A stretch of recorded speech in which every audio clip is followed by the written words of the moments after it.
बिस्मिल्लाहिर्रहमानिर्रहीम अस्सलाम वालेकुम। मैं हूं अली हैदर और आप देख रहे हैं मेरा यूट्यूब चैनल। कैसे हैं आप सब लोग? उम्मीद करता हूं आप खैरियत से होंगे। अच्छा जी, मैं अक्सर फ्रॉड पे स्टोरी लेके आता हूं आपके पास। कोई ना कोई फ्रॉड होता रहता है। आज अभी एक स्टोरी देख रहा था। एक लेडीज़ के साथ फ्रॉड हुआ है। किसी गांव की है। और ऐसा ही सेम जो स्टोरी वो बता रही है 2005 में, जब ये सोशल मीडिया नहीं था, टेक्नोलॉजी इतनी खास नहीं थी। 2005 में मेरे साथ भी हुआ था फैसलाबाद में। लेकिन अल्लाह ताला ने करम किया, मैं बच गया। और सेम उसी तरह वही स्टोरी मेरे साथ 2 साल बाद तकरीबन गुजरात में हुई। मैं एज ए सेलमैन काम करता था जब। मैं फैसलाबाद में नहर के किनारे चल रहा था। वीरान था बिल्कुल। एक साइड पे थोड़ी सी आबादी थी। आबादी इस तरह की दुकानें, मार्केट वगैरह, कोई कोई। और एक साइड नहर बिल्कुल यानी कि वीरान थी। वहाँ एक तकरीबन 35 साल, 30 से 35 साल की उम्र का लड़का चलता हुआ मेरे पास आता है। और मुझे आके अस्सलाम वालेकुम करता है। और वो गैंग जो बिखरा होता है। यार मैं इधर से ना काफ़ी देर से एड्रेस पूछ रहा हूँ। तो कोई पता नहीं यहाँ का पानी कैसा है कि मुझे बता नहीं रहा। तो मैं इस्लामाबाद से आया हूँ, रावलपिंडी से। इमामबाड़ी सरकार का वहाँ के गद्दी नशीन है हम। सैयद हैं हम लोग ना। इस तरह करके मुझे बात सुना रहा। मेरी उम्र उस टाइम कम थी, खैर आज से कोई 20 साल पहले की बात है ये। तो जी मुझे गद्दी नशीन है तो लोग समझते नहीं सैयद क्या चीज़ है, तो मुझे इस तरह ना ये एड्रेस चाहिए जो कि कोई बता नहीं रहा। तो आप मुझे बता दें यार। मैंने कहा जी किसका पूछ रहा था वो? कोई छतें बनाते हैं, तैयार छतें, जो तैयार गार्डन वगैरह इस तरह का नाम ले रहा था। खैर 20 साल पुरानी बात है, मुझे याद नहीं। तो वो जनाब करते कराते जी मैंने कहा सर मुझे यहाँ नहीं पता, क्योंकि मैं यहाँ से नहीं हूँ, मैं खुद यहाँ पे परदेसी हूँ। मुझे यहाँ का नहीं पता। तो बराए मेहरबानी आप किसी और से पूछ लें। लेकिन वहाँ ना बंदा ना बंदे की जात। वीरान दोनों तरफ। बहुत ज़्यादा गर्मी। दोपहर का टाइम, लेकिन कोई वहाँ नहीं मिलेगा उस वक्त। खैर करते करते मेरा हाथ पकड़ लिया उन्होंने। अच्छा ठीक है, चलें ये बंदा आ गया, इससे पूछते हैं। मैं कहा जी बिल्कुल। वो एक बंदा आ रहा है, वो भी उसके साथ मिला हुआ था। वो पूछता है उससे, जी आप यहाँ से ही हैं? जी बिल्कुल। उसने कहा मैं यहीं से हूँ। उसकी उम्र कोई 40 से ऊपर थी। हेल्थी था, जवान था, अच्छा खासा। उसने कहा जी मैं सैयद हूँ। बात वो बीच में रह गई, जो कहना था कि मैं फलां जगह जाना है या ये वो बात खत्म हो गई। वो तो पूछा ही नहीं उन्होंने। जी मैं सैयद हूँ, गद्दी नशीन हूँ, इमामबाड़ी सरकार का, मैं वहां से आया हूँ। तो एड्रेस पूछना था, इसलिए आपसे पूछा, आप इधर हो। वो क्या कह रहा है, अगर सैयद है, ओहो हो जी, हाथ चूमने लग गया, उनके पैरों में पड़ गया। सैयद बादशाह जी ऐसे वैसे जी। ड्रामा शुरू कर दिया उन्होंने। उसने कहा जी अच्छा, तो आप ये है कि हमारे उधर दरबार पे आना, लाल रंग का झंडा लेके। तो आपको मैं उधर मिलूंगा, मैं वहाँ का गद्दी नशीन हूँ, मैं ये मैं वो इस तरह करके बातें कर दी। तो मैं आपको अपना नंबर देता हूँ। वो इधर उधर गया, मैं पेन ढूंढ के लाता हूँ, कहीं से ना पेन लेता हूँ। रोड पे ट्रैफिक चल रही है, अब ना कोई बंदा ना बंदे की जात, ना कोई दुकान, ना कोई आबादी के किसी से ले, कोई नहीं उधर, बंदा बशर कोई नहीं। अब वो बंदा मुझे वो पेन लेने चला गया, जो सैयद के शो कर रहा है अपने आप को। अब वो कहता है जी मैं वहां पे, पेन तो नहीं मिला, थोड़ी देर बाद आता है। इतने में वो दूसरा बंदा जो बाद में आ रहा होता है, जी मैं यहीं का हूँ, वो कहता है। वो मुझे साइड पे लेके करता, कहता है जी, ये कहता है मैं सैयद हूँ। तो सैयद है तो अभी पता चल जाएगा। मेरी एक परेशानी है, ये मुझे बता देगा। कम उम्र के लड़कों को अक्सर ये देखते हैं कि बेवकूफ़ कैसे बनाना है। किसी को शादी की लालच में, किसी को प्राइज बॉन्ड की लालच में, इनाम, जो आजकल लड़कों में हवस है। किसी को मोबाइल की लालच में, किसी को लड़कियों की लालच में, इस तरह यानी कि करते करते कि जी ये जो बाबे बने होते हैं, जली पीर, ये इस तरह बातों में लेके आते हैं। खैर वो कहता है जी मैं इस तरह करता हूँ कि इसको आजमाता हूँ, अगर ये सैयद है तो भी पता चल जाएगा। उसने कहा ठीक है जी। अच्छा जी। वो पेन ढूंढने जाता है तो पेन नहीं मिलता, वापस आ जाता है। वापस आता है तो कहता है यार पेन तो नहीं मिला, आप इस तरह करना, ऊपर आ जाना इमामबाड़ी सरकार, ऊपर ना जहाँ चिल्ला गा है बुजुर्गों की, वहां मैं बैठा होता हूँ, वहां आप आके मुझसे मिल लेना। तो लैंग्वेज से पता चल जाता है, खैर कौन किस शहर का है, कौन किस शहर का है, कहाँ से है, वो लैंग्वेज चेंज होती है। मुझे डाउट होना शुरू हो गया। मैं उनकी बातों में मैं खड़ा हो गया। मैं एज ए सेलमैन काम कर रहा था। मेरी जेब में उस वक्त 2005 में, आज से 20 साल पहले, 50,000 से ज्यादा रकम थी। और कुछ रकम जो मैंने अपने वॉलेट में रखी थी, जो मैं साइड पे रखा था अपना आने जाने का किराया वगैरह, खर्चा वगैरह। मेन रकम जो मैंने रिकवरी की थी वो मेरे पास थी। तो वो जनाब पता नहीं कहाँ से मेरा पीछे कर रहे थे, या बाई चांस मुझे मिल गए। खैर तो मुझे कहते जनाब पेन तो नहीं मिला, आप वैसे ही आ जाइएगा। इतने में वो मेरे साथ जो मुझे कहता था मैं इसको आजमाता हूँ, उसने मुझे अपनी सारी स्टोरी बता दी हुई थी कि यार मेरा ना भाई गुम गया हुआ है, मैं बहुत परेशान हूँ। तो मैं इससे पूछता हूँ कि मेरी परेशानी क्या है, अगर इसने आजमा लिया ये सैयद है तो ये बता देगा। इतने में वो लड़का आता है, वो कहता है जी पेन नहीं मिला, वैसे ही आ जाएगा। तो कहता जी मेरे साथ जो रुक गया, जो कहता मैं यहीं से फैसलाबाद से, कहता सरकार हम आपको तभी मानेंगे आप सैयद हैं, आप मुझे बताएं कि मैं बहुत परेशान हूँ और मेरी परेशानी क्या है। कहता अच्छा बच्चा।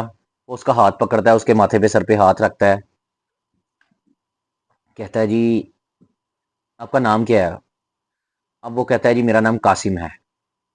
जो उसके पैरों में गिर गया सैयद, और आम बंदे के सवालात हो रहे हैं। वो सैयद नहीं था, खैर फ्रॉडिये थे। सैयद बादशाह तो बड़ी पाक जात है, हम सैयदों के मानने वाले हैं, बहुत ऊंची जात है सैयद। वो जनाब कहता है जी कि मैं बहुत परेशान हूँ, आप मुझे बताएंगे मेरी परेशानी क्या है तो मैं आपको मान जाऊंगा आप सैयद हैं। वो कहते जी आपका नाम क्या है। कहता जी मेरा नाम कासिम है। कहते जी आपके वालिद का नाम क्या है। वो जी कहते जी मुनीर है। कहते जी कासिम और मुनीर, वो थोड़ी देर पढ़ाई करते हैं ऐसे बस चंद सेकंड की। यार मुनीर साहब का साहब ज्यादा गुम हुआ है। कहता हाँ जी ये बात तो किसी को नहीं बताई है, तो मैंने इस भाई से की है। आपको कैसे पता है। कहते मैंने तुम्हें कहा हम सैयद हैं। वो उसके पैरों में दोबारा गिर जाता है, बाबा जी मुझे माफ कर दो, सरकार मुझे माफ कर दो। जो अपनी जेब में होता है, पता नहीं 20 30 10 10 वाले उस दौर के नोट जमा किए हुए, 50 थे, 100 थे, कितने थे, लुपेटे हुए, रोल किया हुआ, निकाल के उनके हाथ में रख देता है। ये ले सैयद बादशाह मुझे माफ कर दें, मुझसे बहुत बड़ी गलती हो गई है। उन्होंने कहा चले खैर छोड़ें, मैं आपको एक रास्ता दिखाता हूँ, ये पैसे अब आपके नहीं रहे, आपने मेरे हाथ में दे दिए, ये आपके नहीं है। आप इस तरह करें कि अब आपसे गलती हुई है, आप 42 42 42 कदम गिन के चल के आए। दाएं पाँव के नीचे रोटी आए, सोना आए, चांदी आए, आपने नहीं पकड़ना, नहीं उठाना। 42 42 कदम गिन के आए, वापस आए, फिर मैं आपको बताता हूँ। नहर के किनारे वो जनाब चलना शुरू कर देते हैं, 42 42 कदम नहीं गिने, वो मेरे अंदाजे के मुताबिक 20 से 25 कदम कदम गिन के, या गिने भी नहीं, बस वो मुझे बातों में लगा रहे हैं सैयद साहब, जैली सैयद साहब, वापस आ जाते हैं। अब वो वापस आते हैं जी सरकार, इस तरह, तो इतने में वो मुझे सवाल जो शुरू कर देते हैं जनाब, जो सैयद बने होते हैं। नमाज पढ़ते हो बेटा, क्या नाम है। लड़का है यंग, और मुझे बेटा कह रहा है। मेरी हाइट उससे 1 फीट ऊंची थी तकरीबन, मेरी सेहत हर चीज उससे ज्यादा थी। अब वो कह रहा है जी बेटा नमाज पढ़ते हो, नाम क्या है, वालिद का नाम क्या है, माँ बाप की खिदमत करो, इस तरह की यानी कि बातें अच्छी अच्छी मुझे समझाना शुरू कर दी। मैंने कहा अल्हम्दुलिल्लाह, वो मेरा फर्ज है, वो तो करूंगा, नमाज भी मेरा फर्ज है। तो वो 20 से 25 कदम कदम गिन के बंदा वापस आ जाता है। तो वो वापस आता है जब, वो कहता है जी बेटा दोबारा तो नहीं ऐसी गलती करोगे, सैयद को चैलेंज नहीं करोगे। नहीं नहीं बाबा जी मुझे माफ कर दें, सरकार मुझे माफ कर दें, मैं ऐसा नहीं हूँ, मैं बस अपनी परेशानी में था, तो मैंने कहा चले मैं आपको चेक कर लूँ, आप सैयद हैं, वैसे गलती होगी, मुझे माफ कर दें, मैं दरबार भी आऊंगा उधर। उन्होंने कहा ये पैसे जो तुमने दिए थे ये मेरे भी नहीं है, तुम्हारे भी नहीं है, मेरे भी नहीं है, मैं इनको नहीं, मैं पैसों की तरजीह नहीं देता, ये पकड़ो वापस। इसका अब क्या करना है, दरबार के जो चिराग होते हैं किसी भी दरबार में, आपने इसका तेल डालना है। उसके बाद कवे हैं, उनको रोटियां ला के छोटे छोटे बारीक टुकड़े करके कवों को डालने हैं। ये पैसे अब उस रास्ते में लगेंगे, तुम्हारे नहीं है। तो खैर उसने कहा ठीक है सरकार, वो पैसे पकड़ता है, जेब में डालता है। अब मेरी बारी आ जाती है। जी बेटा आप कहाँ से हो। मैंने कहा जी मैं फलां शहर से, गुजरांवाला से। यहाँ क्या करने आए हो। अब मैं सीधा बंदा था उस दौर में, आज से 20 साल पहले। जी मैं यहाँ ये काम करता हूँ, ये अच्छा अच्छा अच्छा, ये वो सेलमैन ही कर रहे हो, रिकवरी करने आए हो। मैंने बेवकूफ़ी की। खैर मैंने, शुक्र अल्हम्दुलिल्लाह कि जो बड़ी रकम थी वो मैंने एक साइड पे रखी हुई थी अपनी दूसरी पॉकेट में, और जो मेरा वॉलेट था वो मैंने निकाल के, वो ने कहा वॉलेट दिखाओ कितने पैसे हैं। मैंने कहा जी ये लो। मैंने वॉलेट दिखाया उनको। जी कहते हैं कि अब तुम जाओ 60 और 2 62 कदम गिन के चल के आओ, वही वैरायटी मेरे साथ। दाएं पाँव के नीचे रोटी आए, सोना आए, चांदी आए, आपने नहीं उठाना, वापस आओ मेरे पास, फिर मैं आपको बताता हूँ। अल्लाह ताला ने करम किया, मेरी अकल पे पर्दा उठ गया, जो पर्दा पड़ा हुआ था वक्ती तौर पे। खैर उन दिनों में मैं भी बाबों के चक्कर में बहुत फिरता था कि ये तमाशे कर रहे हैं, ये ऐसे कर रहे हैं, ये कोई कर देते हैं जादू वगैरह, यानी कि। खैर मैंने कहा चलें ठीक है। वो वॉलेट पकड़ाया, लेकिन मेरा ज़मीर गवारा नहीं किया। मैंने कहा जी नहीं, मैं गिन के आता हूँ, लेकिन आप मेरा वॉलेट वापस कर दें बराए मेहरबानी, वरना मैं शोर करने लगा हूँ, रोड पे ट्रैफिक चल रही है। उन्होंने दूसरी बात ही नहीं की, मेरा वॉलेट वापस किया। पता नहीं कितना को चूना लगाए होंगे पहले इस तरह। वॉलेट मैंने जेब में डाला और मैं अपने रास्ते में। अच्छा अच्छा चलें ठीक है जी, कोई बात नहीं, आपका दिल नहीं मान रहा, कोई बात नहीं। मैंने कहा जी हाँ जी मेरा दिल नहीं मान रहा, बराए मेहरबानी आपने रास्ता पूछना था, वो बात बीच में रह गई, आप रास्ता पूछें किसी और से, जाएं वहां जाना चाहता है। तो फैसलाबाद का पानी ऐसा है, इस्लामाबाद का ऐसा है, ये मुझे नहीं पता। मैं नहीं किसी को बुरा कहता। आप जाएँ, रास्ता पूछें किसी से, उस साइड पे जाएँ, इस साइड पे कोई नहीं मिलेगा। मैं अपना वॉलेट लिया, चलना शुरू कर दिया। वो बंदा वहीं पे खड़ा रहता है। और जो हेल्थी था, जो उसके पैरों में गिर गया, जो बाद में आया प्लानर, वो जनाब मेरे साथ चलता हुआ मेरे जहाँ से आ रहा था उसी तरफ वापस। मैंने कहा जी आप मेरे साथ क्यों चल रहे हैं? अब आपका भी काम खत्म हो गया, आप जाएँ। अच्छा ठीक है भाईजान, ओके, अल्लाह हाफ़िज़, अस्सलाम वालेकुम, ये वो। तो आज इसी तरह एक लेडीज़ के साथ ये फ्रॉड हुआ है। ये बेचारी वो अपनी स्टोरी बता रही थी। थोड़ी-सी वीडियो मैं तस्वीर उनकी दिखाता हूँ आपको। ये उनके साथ भी ऐसा हुआ है। उसके बाद यही सीन में मेरे साथ गुजरात में हुआ था। तो मुझे समझ लगी, खैर उस वक़्त कोई थोड़ा और तजुर्बा आ गया था ज़िंदगी का, थोड़ा-सा वक़्त गुज़र गया था। फ्रॉड तो अभी तक हो रहे हैं। बातों में लोग ले आते हैं, कैसे-कैसे लोगों लोगों को बातों में ले आते हैं। अब इनके साथ आज हुआ है, मेरे साथ आज से 20 साल पहले हुआ था। मेरा एक दोस्त जो कि अच्छा खासा समझदार और रंग-बिरंगे बंदों से मिलना, मीडिया फ़ील्ड में, यानी कि सीधी बात करूँ, वो लोगों से मिलता, इतना एक्सपीरियंस वाला बंदा, कभी मिनिस्टरों से, कभी शोबिज़ से, कभी स्पोर्ट्स से, यानी कि काफ़ी हाई लेवल सेलिब्रिटीज़ से मिलता रहता है। तजर्बाकार बंदा, मीडिया वाले बंदे आम नहीं होते एक किस्म के। उसके साथ भी ये फ्रॉड हुआ। 2011 में या 12 में शायद उसके साथ भी ये फ्रॉड हुआ था। अब 2007 में मेरे साथ यही सीन हुआ है। मैं आ रहा हूँ, 2 साल गुज़र गए थे इस वाक़ये को, और सेम वही वाक़या। एक वेल ड्रेस्ड जवान लड़का, जिसकी उम्र 30 के करीब हो गई है, 30 से ऊपर हो गई, पर्सनैलिटी वाला, सूट-शूट पहना हुआ। अस्सलाम वालेकुम भाईजान, मैंने कहा जी वालेकुम सलाम। मैं अपनी मंज़िल के करीब पहुँच चुका था। वहाँ मेरी कंपनी के ओनर और उनके सिक्योरिटी गार्ड मौजूद थे। किसी के ऑफ़िस में बैठे, मैं ऑफ़िस के बाहर खड़ा था, वहाँ मुझे वो लड़का मिला। मैंने कहा जी सर, कि यहाँ मैं ना डॉक्टर कैप्टन रशीद की दुकान ढूँढ रहा हूँ।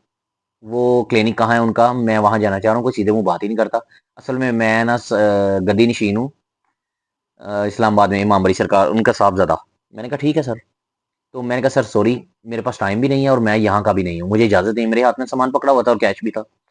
मैं रिकवरी करके शाम के टाइम अपनी मंज़िल पे पहुँचा था, जहाँ हमने इकट्ठे होना था। वहाँ से हम वापस अपने शहर की तरफ रवाना होते थे। तो मैं करते-कराते जाने लगा, इतने में एक और पैंट शर्ट वाला जवान, पर्सनैलिटी वाला, अच्छा खासा वेल ड्रेस, वो आ जाता है उसके साथ। "अस्सलाम वालेकुम भाईजान, आप इधर ही रहते हैं?" "जी, जी।" मेरा हाथ उसने पकड़ा हुआ है। उसने कहा, "जी, मैं इधर रहता हूँ।" "ये भाई इधर ही रहे।" मैंने इनसे पूछा, लेकिन ये इधर नहीं रहते। मैं ना असल में इमाम बड़ी सरकार का गद्दी नशीन हूँ, साहबज़ादा हूँ उनका, ये वो इस तरह, इस तरह। तो वो भी वही स्टोरी शुरू करने लगे थे। मैंने कहा, "यार मुझे इजाज़त दें, आप आपस में जो भी है ना, कर लें। मेरे साथ वही स्टोरी मुझे पहले हो चुका था। मैं बहरहाल जा रहा हूँ।" "चलें ठीक है भाईजान, शुक्रिया।" ये वो। मैं सीधा ऑफिस में घुस गया हूँ। वो ऑनर मुझसे पूछे क्या हुआ है? मैंने कहा सर ये मेरे साथ पहले भी हो चुका है और आज फिर होने लगा था, मैं जान छुड़ा के आ गया हूँ। वो मेरा मज़ाक उड़ाने लग गया कि तुम्हारे साथ ही ऐसा क्यों होता है? मैंने कहा सर ये नहीं पता। बहरहाल ये फ्रॉडिये हैं। किसी के साथ फ्रॉड करके आए होंगे, वो मज़ीद करते रहेंगे। इतने में वो दोनों लड़के एक दूसरे के साथ, जी आप यहाँ से हैं, आप वहाँ से नहीं। तो एक ही ऑटो करवाते हैं और उसमें बैठ के वहाँ से खिसकिंग भागना चाहते हैं। अब मैं तो इधर, उनको पता है कि ब्लैक शीशे वाला ऑफिस है, उनको क्या पता अंदर से सारा कुछ देख रहा है। मैंने उनको सारी स्टोरी बताई अपने ऑनर को, फैक्ट्री ओनर थे जो। उन्होंने अपनी सिक्योरिटी गार्ड को बोला इनको पकड़ो जल्दी से। जल्दी से उनको पकड़ा और उनको पूछा, उस दिन उन्होंने 3 लोगों के साथ ये फ्रॉड कर लिया था, छोटे-छोटे लेवल का। किसी के पास 200, 250, 300 इस तरह करके, ज़्यादा बड़ी रकम नहीं थी। तो उनको फिर पुलिस के हवाले किया, उनके पास टोटल ₹1300 निकला था। तो मेरे भाइयों, इस तरह के फ्रॉड हो रहे हैं, तो बराए मेहरबानी बच के रहिए, ज़रा अपने ज़हन को हाज़िर रखें, किसी की किसी बात में ना आएँ। किसी किस्म की आपको कोई लालच दे, ना आए। जैसा कि ये पिछले दिनों में कच्चे के डाकू सिंध में फ्रॉड कर रहे हैं। फेसबुक पे लड़कियों को पेज बना के लड़कों को रिक्वेस्ट भेज के अपनी तरफ, यानी कि बातों में उलझा के, अपने प्यार में जाल बिछा के, तो इस तरह यानी कि खूबसूरत लड़कियों को आगे शो करके वो अपने पास बिठाते हैं। लड़के शादी के लिए मिलने जाते हैं वहाँ से कि ठीक है मैं शादी कर लूँगा, और वहाँ जाके उनके हाथ में आ जाते हैं। वहाँ फिर वो, उन्होंने तो कितने मर्डर कर दिए हैं खैर। तो वो क्या करते हैं, उनके घरवालों से तावान माँग रहे हैं।